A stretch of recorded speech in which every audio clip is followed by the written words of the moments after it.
Straight to the point. Now, aton tagag pagtagad ariston dugang hisgutanan mga higala.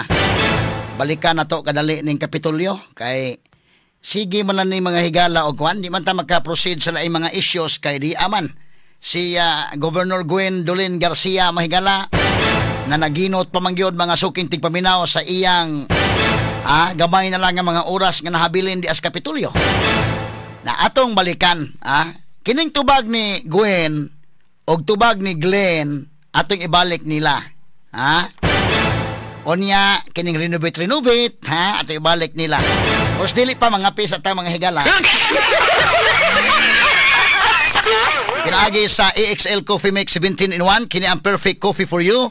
Usa sa active nga sagol nini kining rosehip nga dunay pain relieving properties og anti-aging properties. Mutabang sab anan olibyuhan ang sakit hatod sa arthritis. May pagtunsab nga napakita nga makatabang kini sa fat loss. Ingon man i-improve sab nini ang imong heart health. Gawa sa rosehip doon na sab kini mahigala native purple corn, arabica, ginseng, ginger, turmeric, ganadorma, mangosteen, malunggay, kanila ug bayabas. Dili basta-basta nga kape, dili ba? Kana ang EXL Coffee Mix 17-in-1. Vegan ug gluten-free, maong recommended sa mga healthy coffee lovers. Mapalit sa mga butika, duol sa inyong mga lugar. Straight to the point. Na atong balikan. Kay mao lagi na ang Kuwa, Kumilik, DAR, DILG, nag-abang kini sa Legislative Building. Ipacheck ko no ni Inday RV day or ni Remark. Pila tanan ang ilang maabang Inday? Ang monthly? Dakong kwarta ha. Kay national agencies man doon naman sa budget. Nag-abang ni mahigala sa Legislative Building. May na lang doon ay income po ng probinsya. Kini mo'y angayng pabayron. National government man doon na may budget sila. Kani maoy at least na ay mura ba ni og sakon pa ba? Kini ni ang sa negosyo pa ni mahigala ba doon ay passive income. Kwarta na para sa probinsya. So, bintah-bintaha kayo. Nga doon ay kwartang probinsya. Ayaw lang tong kwarta nga ang wiwi og pupo nga daginuton tong mga pobre. Diha na mo na nakadaot mahigala ining Gwen. Now, kini ni ang og doon ay gipaunda nga bayranan kani pag yun ay gipaunda nga naaman ikabayad na may budget ni. Unya ang iyang tubag kay miingon malagi si Pam bari 4 nga ngano man kining Kuwa, Kumilik, DAR ang DILG ipabakit man. Nganong ipapahawa man sila diha? Unsaon man day na karon ug wa pa ni masakpi. Pareha ni 1.2 billion ba? 1.2 billion may gani kay na sakpan mga higala na hibaw-an mo nang wa mapasar kining 1.2 billion. Napasar pa wa na. Unya sunod naghimo na pod sa trust funds. Pagka daghan na gipanghimo. Karon kanina pod ang nakuha nga report nga iya kining papahuwaon kining Kuwa, Kumilik, DAR ug DILG bisan og nagbayad. Kay anha mag-opisina si Gobernador Gwendolyn Garcia. Straight to the point. Diha sa Legislative Building. Karon iyang gitubag nga dili oy adto siya sa Oak Ridge kuno mag-opisina. Pero dunay laing nang gawas nga report nga kining mga empleyadong Gwenday sa Executive Department mga 100 kabuok ni. Iyang ipasa nga tong Glenn Suko. Mura ning mabutang rong kalakiha nga mas daghan pag empleyado si Glenn Suko, mas daghan pag staff si Glenn Suko ini kalakiha kontra ni Pam. Straight to the point. Bantayanan kini. Now, kay 5 kapila ka offices ni 4 ka opisina papahawaon. Unya anha sa mga opisina og wa pa ni mabantay anha gyud sa mga opisina. Nabantayan man siya sa Oak Ridge sa Oak Ridge.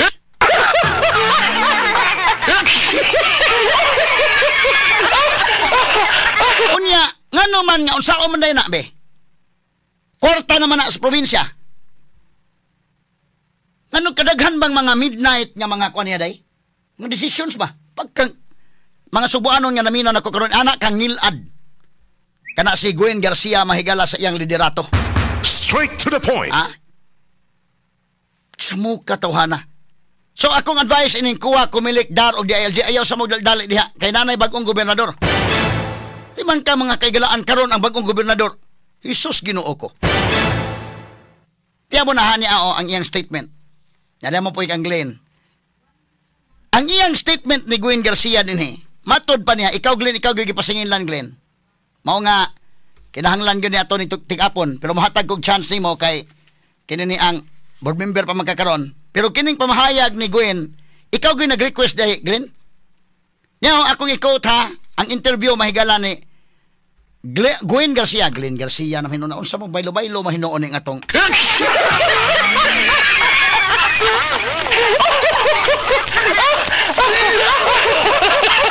Gwen.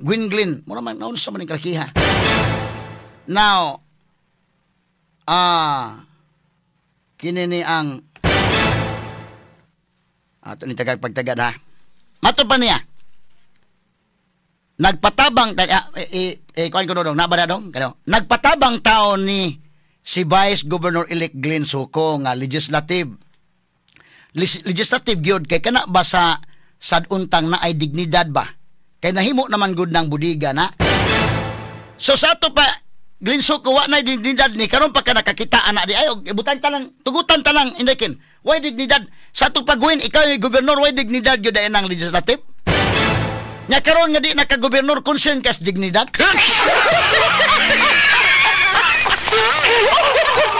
So mangutana ko kang Glenn Suko, ikaw Glenn Suko 6 years kang board member. 6 years kang board member. Sa 6 years wa ka kakita ana, karon lang gyud ka kakita nga wa na dignidad.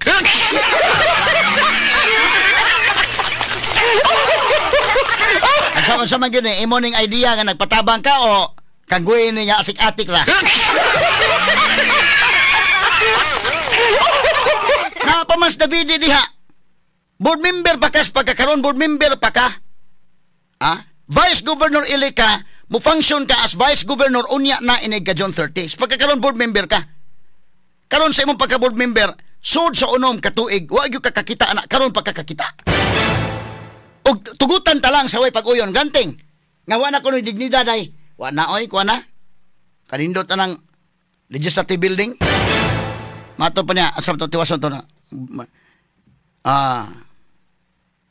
Oy sa ha. Kini niya, saan niya sumpay day? Nagpatabang taon ni Sigo. Napay sumpay ani? In the past, di ko manghilabot kay that is really sa vice government. Good na nga pagbuot. But he really reached out for help. That is why ni adto ko. Kani sige, ato ko nung sumpay anang kwan dong. Sumpay anang kwan. Dili pa na sang the aim. Kato sumpay atong kwan, nagpatabang taon sa Glenn Suko. Matod pang, kanano, nasa sumpay sa iyang statement. Ingon siya nga, nagpatabang taon ni si Vice Glenn Suko nga legislative gyud kana ba sa untang na ay dignidad ba? Kay nahimo naman gud ng budiga na, matod pa niya. Ang sumpay na dong kani in the past, di ko manghilabot kay that is really sa vice government, good na nga pagbuot. But he really reached out for help. That is why ni adto ko. Matod pangguin. So wa sa maglabot sa una kay sa vice government gud na. Nya si Glenn Suko ni reach out for help na. Vice government na des Glenn Suko ron nga board member pa man na. Straight to the point. Unya pa siya mo function as vice government ni June 30. So pero okay na ka. Ang pagka moingos Glenn Suko nangandam na kudan. Okay sige. Nangandam na sandaan day. Pero si Pam ngano man ni mataga bisan pa ang iyang transition team wa gyud. Straight to the point. Inana mahigala ka. Susudi pa lang kita on air maayog yung balikason.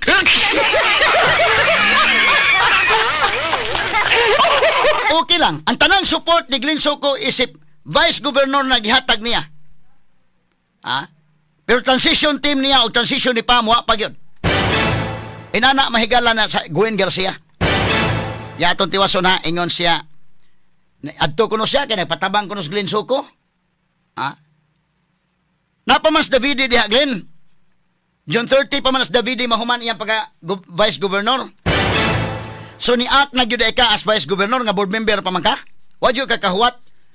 Wa ka kahuwat o nagdali ka kay si Gwen gamay na nag-oras pod. Munang moingon ko imo ning decision Glenn nagpatabang kang Gwen or kang Gwen nga gibutang sa imong baba.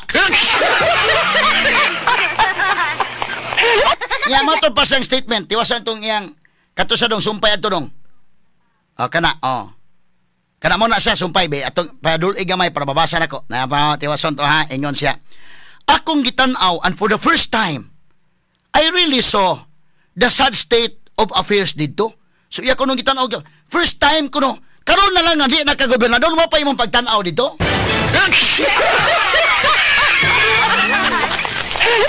So sa imong pagka-gobernador wa din na imong matan-aw. Karon na lang ka nagtan-aw. Uy, naunsa ka gud in taon, Gwen. Ha? Gwen, naunsa ka gud taon.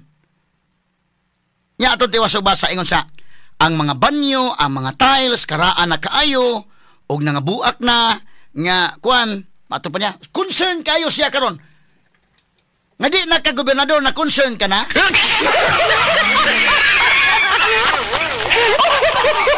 Ato tas usadong kuan altas pikas kato imong gikuan kana. The aim is really ibalik ang dignity. Kato sige.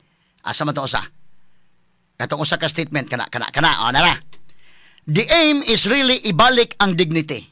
Bitaw sa legislative guys pagkakaron kumilik especially ang kuwa gihimo na bitawng budiga, dagko na ang ilang gipang-occupy nga areas nga ang gibutang puros na lang na ang kuwa I cannot blame puro na mga records. My God, kung musulod ka di nakakaginhawa unsaon na lang og antos ana nga mga boxes and the boxes ana pagsulod nako ni saka akong hubak.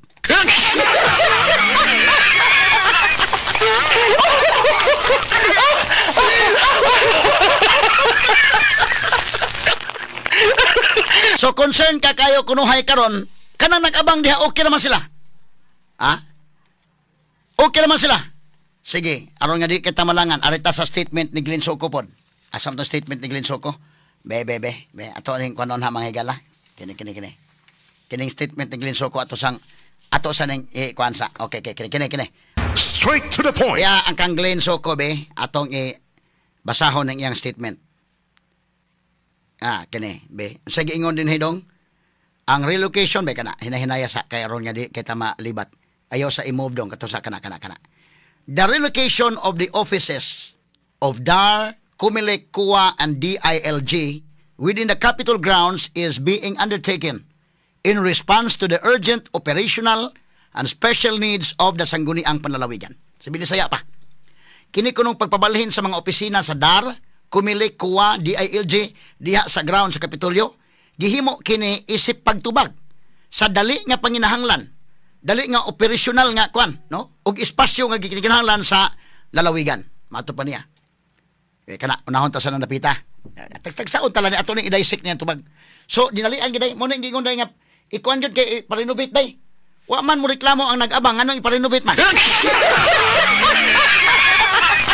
Kana bang mopaabang ka apartment bitaw Nestor? O paabang ka apartment ba? Ang mo reklamo anak kana nag-abang nga kanini ang mo reklamo nga tos tag-iya bang anong sir, ma'am kinini ang nito man diri ma'am, no? Sige to ngayon. Wa man mo reklamo. So unsa magtuyo gid ni? Gipapahawa ninyo nga nag-abang man na may nga tanang kwartas probinsya. O gusto siguin nga wanay income day. Aron gyud niya bulyaso gud si Pam. O gusto siguin nga anha gyud mag-opisina. Sakpan lang mo na ingon sa Craig. O maghisgot tag ayo-ayog opisina ba? Vice Governor-elect Glenn Soko.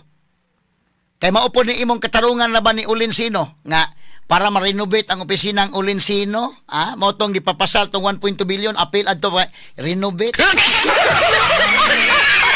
Pero sa ako nang ingon, dili sa tika hukman karon. Kay ngano, tagaan kag chance kay Bolbimber pa man ka. Ning Lunes sugod na kas pagka vice governor nimo, Tanaw na mo imong performance as vice governor. Paningkamot diha nga matarong imong performance Kay kana bitaw pag renovate bitaw Glenn, katong kang Ulinsino mo imong ingon pasumangil nimo si board member Ulinsino taon. Nga katong 1.2 billion para to ipa-renovate sa opisina niya. Kabahin atong 1.2 billion ipa-renovate. Ni chat in town sa Ulinsino nako dayoy nga wa in town ko kibaw ang ilang mga plano. Mo to akong interview sa Ulinsino town. Igamit ni nga Ulinsino. Karon ipa-renovate na pod niya ni. Sa dugay nimong panahon diya, Glenn Suko, unom katuig kang board member, wala gyud ka kahon-ahon nagpa-renovate ana.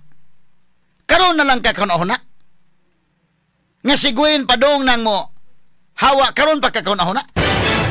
Unya si Gwen ang dignidad ko no. Suway dignidad na sa pagka-gobernador ni Gwen. Ha? Straight to the point. Na karon ha o maghisgot tag renovate ba? Glenn, ayo piyo nga imong mataha akong i-play ning video. Courtesy ni Oscar Pasaporte. Ya ha? Unahon ang mga pobre. Unahon ang district hospitals, ang provincial hospitals. Kay mao man nay atong serbisyo basic sa mga tao. Maghisgot kang renovate kang Olinsino, kana na pod i-renovate na pod.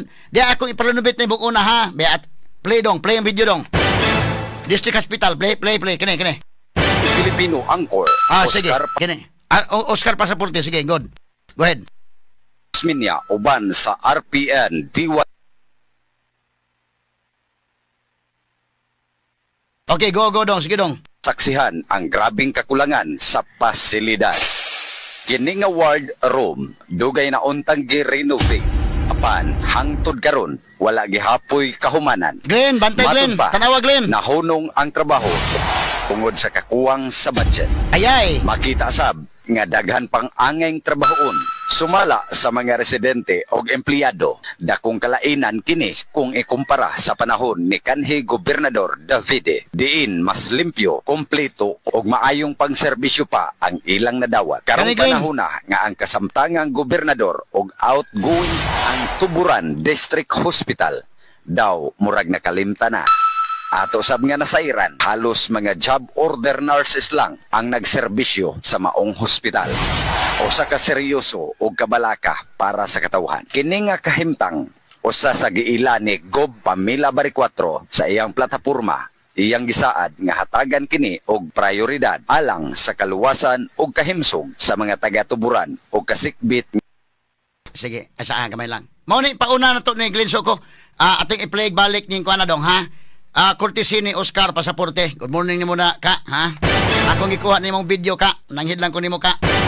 Kay ni Agi magudi gipasa magudi nako god. Doon na nagpasa daghan kayong pasa nako og mga inani. Mo na nga ako sa kono busy ba kay ko niya pasahan man ko. Uy, unsa ba day ning mo kahimtang Ginoo ko. Nya napay mga dokumento ron niya ako nang nadawat gipang sodog envelope pa brown envelope. Gihatag nako confidential wa pa na ko mabasa tanan daghan kayo. Daghan reklamong guin oy. Nanggawas na sila ron, ha? Ako ni acknowledge ha, nakakuha na ko na ako'y daghang mga nagpada diri confidential na envelope, brown envelope. Gipadadaan ko di gisay sa reklamo batok ni Gwen. Daghan, lain-lain. Pero kinihama oni ang district hospital Glenn Suko. Tanawa Glenn, unahon na o renovate. Straight to the point.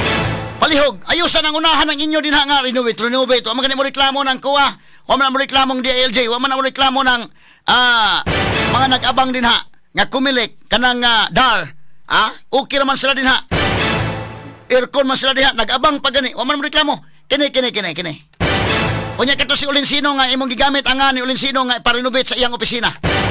Inyo man sa Olinsino nga pwede sa kanto sa siyang opisina lang sa, pero kini Tuburan District Hospital. Jesus Christ, ibalik ko na be kanang ang narration ni Oka be, Glenn, paminawa Glenn og ayaw piyo nga imong mata og ikaw Gwen. Kamong duha, Gwen o Glenn. Tanawan ninyo ni. Renovate yung kagaral.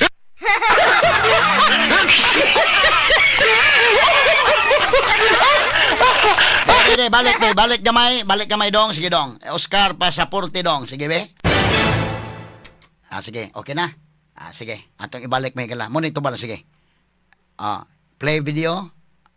Iya mo na investigative report yung Oscar. Sa among paglibot, among nasaksihan ang grabing kakulangan sa pasilidad. Kini nga ward room dugay na untang gi-renovate. Apan hangtod karon wala gihapoy kahumanan. Sus, Ginoo. Matud pa, nahunong ang trabaho tungod sa kakuwang sa budget. Ay sabi gamay na sab. Fresh daghan pang katong pakita ko be fresh be gamay.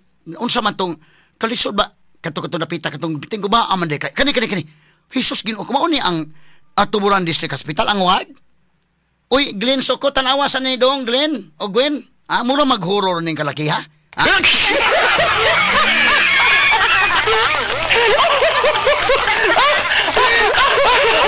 Ako lang ning giagi katawa-katawa. Ha? Pero Glenn, renovate mo diha sa dili angay renovate, ha? Kani unsa naman eh? Tuburan District Hospital. Jesus Ginoo ko. Mao kini ang sitwasyon, ha? Mao kining sitwasyon. O kanang napita dong, mo na ilang mga bed town Ginoo ko mga kaigsuunan. Kini akong ipakita ha mga higala sa atong social media platform, pero ako ning ginarate ninyo kining nakita nga room karon wardroom da ini. Jesus daw sa man mga tiles mga kimura mang naagian ni sa gira sa Iran ug Israel.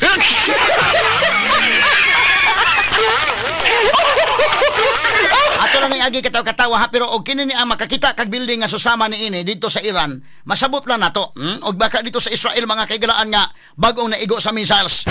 Pero kini dinhi mga higala Ginoo ko naon sa man ning kalakiha nga kaguba ba ni? Say ato ko nung kan kimay mo to pagka-narrate po ni Uka mo raman to mahigalag kanang horror man kay pagka-narita. Bebe, ato balik sa Uka be. Be kini. Mananghid ko nimo ka ha. Ako nang gikuha kay gipasam ko ni sa na nagpasa nako ani. Tan-aw nako oy. Unsa ba din ni? Tay kaluoy taon. Gwen Soko. Say Gwen Soko. Glenn Soko. Og Gwen Garcia. Tanawan ninyo ni ha. Tanawan ninyo ni mo ni iunag renovate. Iunag renovate sos Ginoo ko.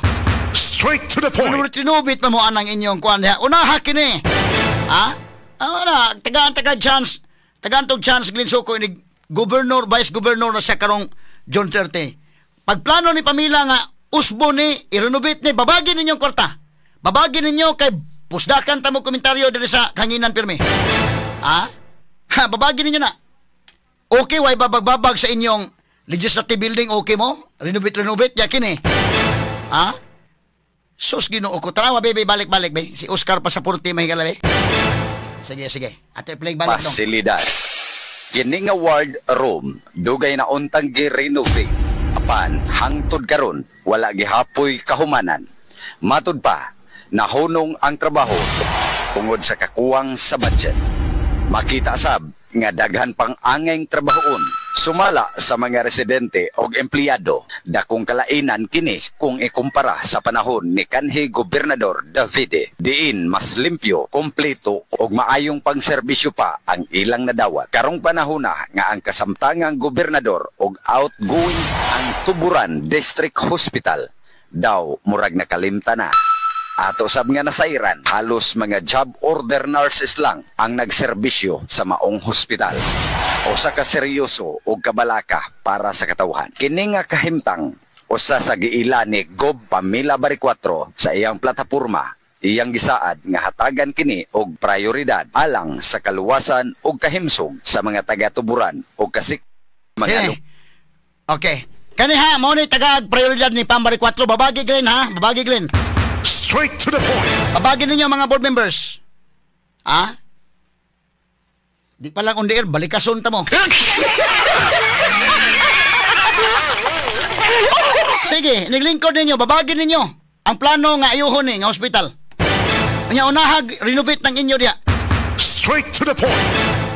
Ka mga Jesus.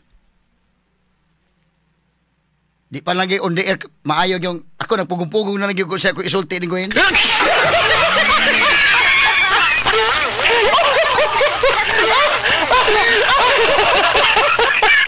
Murag na igo sa gira kining maong hospital. Jesus, marusip mga kaigalaan. Kaluoy taon mga sukintig paminaw. Nindot sa itong iyang kuwanda ni Uka. Mura sa kanang reporting bitang. Mura man si sa iyong comment ha. Mura si Gas Abilga.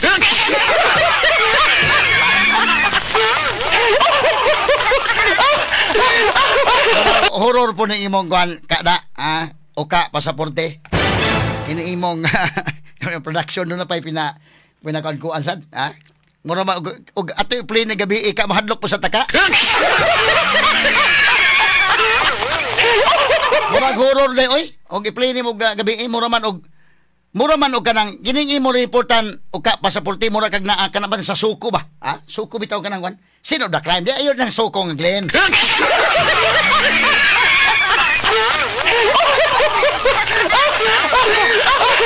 Kini kortesela ni mga higala ha kay kinang wa mo ko kadto ning tuburan kay sa ko ning ingon na busy lagi ko niya ako ka ani gipasahan lang ko ning video ha. Mao kana nga ako ning gi-play dinhi. Pero kining imong pagkanalit ka, medyo okay na imong pagkanalit ka da. Bebe, ibalik lang to sa uka be. Nindot mo paminawon tong iyang kuan mo raman og kanana ang pinahorror man tong imong istorya. Ay paminawon tong balik ko no dong. Bebe. Kana. Sige sugod dong names. Gas abilgas ng tirada ni mo ka. Na kuan ni dunay ni kuan ako ni chat nako ni. Gas abilgas tirada ni uka da. Ha? Atong balikan mo din ng District Hospital Town sa Tuburan. Tuburan District Hospital. Ginoo ko mga kaigsuunan. Sige, Glenn, unahan ninyo Glenobit ng inyo, Glenn. Glenn Gwen, unahan ninyo na, bida no? Gwen Soko. Ay, Gwen Soko. Glenn Soko. O Gwen Garcia. Di ko no sa mag-opisina sa kanoy. Kay Chip, Barat. Unya, kini Gwen. Unsa man imong tan-aw ni Gwen? Di ni Barat Gwen, Naunsa naman ning kalakiha may gala ha.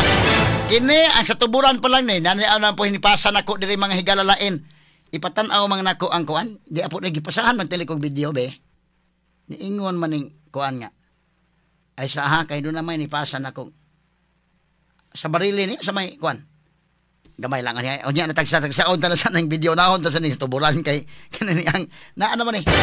Sige be, balik ko no gamay dong be ang report be. Gamay lang, balik lang gamay. Dito sa Padayon Pilipino Angkor, Oscar Pasaporte o gabay sa Kalambuan Angkor, Rico Osminia ang Tuburan District Hospital. Sa among paglibot, among nasaksihan ang grabing kakulangan sa pasilidad. Kini nga ward room, dugay na untang gi-renovate. Apan hangtod karon wala gihapoy kahumanan. Matud pa nahunong ang trabaho tungod sa kakuwang sa budget. Makita sab nga daghan pang angeng trabahoon sumala sa mga residente og empleyado. Dakong kalainan kini kung ikumpara sa panahon ni kanhi Gobernador Davide. Diin mas limpyo, kompleto og maayong pangserbisyo pa ang ilang nadawat. Karong panahon na nga ang kasamtangang gobernador og outgoing ang Tuburan District Hospital daw murag nakalimta na. Ato sab nga nasairan, halos mga job order nurses lang ang nagserbisyo sa maong hospital. Usa ka seryoso o kabalaka para sa katawhan. Kini nga kahimtang usa sa giila ni Gob Pamela Baricuatro sa iyang plataporma. Iyang gisaad nga hatagan kini og prioridad alang sa kaluwasan og kahimsog sa mga taga-Tuburan o kasikbit nga mga lungsod. Okay, sige, cut ha. Okay, Gwen Soko. Glenn Soko. O Gwen Garcia, Kanang inyong renovate sa legislative building, unahan ninyo ha. Ayaw na unahan, kalimtin ni tiwas. Iniglingkod ni Pam sa John 30, ako mismo. Mapil kog panukot ani nga asa naman ato na ngayoho mga hospital o kaning wiwi og pupo at undangon na nya kining hospital to unahon. Ala babagi Glenn ha. Testingig babag. Nya unahan ang inyo.